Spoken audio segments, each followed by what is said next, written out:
ગામ જૂના ઝાંખરિયા ફાટાફળિયા અમરા તલાવડીથી ઝરવણ ફળિયા સુધીનો રસ્તો એકદમ તદ્દન ખરાબ છે. કાદવ કિચડમાં રહીને જવું પડે છે. કોતરમાં પાણીમાં ઘેર સુધીના પાણીમાં રહીને જવું પડે છે.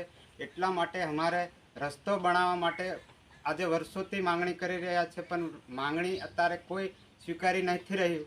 ત્યારે અત્યારે અમારે કાદવ કિચડમાંથી જઈને પસાર થવું પડે છે. એટલે અમારે આ રસ્તાની માંગણી છે. શું નામ આપનું? મારું નામ રાઠવા લક્ષ્મણભાઈ મગનભાઈ, ગામ જૂના ઝાંખરિયા ફાટાફળિયા.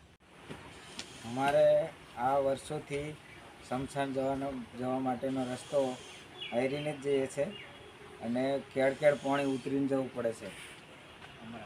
અમરા તલાવડીથી ઝરવાણ ફળિયા નિશાળ સુધીનો રસ્તો થઈ જાય તો સારું, એવું અમારા ગામ લોકો બધા કહીએ છે. શું નામ તમારું? મારું નામ ફૈજીભાઈ માનસિંહભાઈ રાઠવા. અહીં જૂના ઝાંખરિયા ફાટાફળિયામાંથી અમારે જવાનો રસ્તો બહુ ખરાબ છે. હાલોલ તાલુકાના જૂના ઝાંખરિયા ગામે અમરા તલાવડીથી વડા તલાવ ઝરવણફળિયા પ્રાથમિક શાળા થઈને સ્મશાન સુધી પહોંચવા માટેનો અંદાજિત 1.5 કિલોમીટર જેટલો રસ્તો તદ્દન ખરાબ છે. ચોમાસા દરમિયાન કાદવ કિચડથી ભરપૂર થઈ જાય છે, જેમાં સાયકલ કે મોટરસાયકલ લઈને પણ જઈ શકાતું નથી.